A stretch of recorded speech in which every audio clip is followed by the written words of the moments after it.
Hi everyone, I just wanted to touch on a few factors that affect people's strength training, particularly if you're a beginner. What you'll tend to find at the start of a strength training program is that the first 2 to 3 weeks improvement in strength actually isn't really down to much change in the muscle mass, but it's actually more down to adaptations in your nervous system. After training movements for those 2 to 3 weeks and getting the technique correct, movement before muscle, what happens is your nervous system sort of catches on to being able to fire up the right muscles in the right sequence with the right intensity, and that in itself leads to an improvement in technique and an improvement in strength. A couple of other factors affecting your strength training, one being the mechanical damage or stress that you're putting on the muscles, particularly damage with the type 2 muscle fibers. When they repair, come back a little bit bigger and stronger. The cross-sectional area of a type 2 fiber will increase, and that leads to an improvement in strength.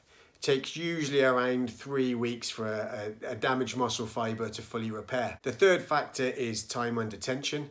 So your muscles will adapt in response to the length of continual tension that is placed upon them. When we're programming, we tend to consider sets that will last maybe between 30 to 60 seconds to help with the time under tension effect. So those three factors, as strength coaches, we take into consideration when designing people's programs. I just wanted to follow on from that and talk about progressive overload.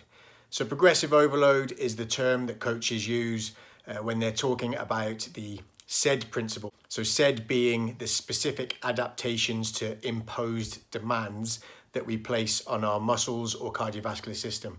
So what that means is, in simple terms, let's say you take parameters such as kilos or weight, the amount of reps you're doing, the amount of sets you're doing, all of those can be multiplied or put together to work out training loads. You can manipulate any of those variables to either increase or decrease your training loads from session to session or week to week. And this is what we use to bring about adaptations in the muscle. So for example, if you are increasing your weight on your bench press from week to week, then you're going to improve the hypertrophy in the muscles and therefore lead to an increase in your strength.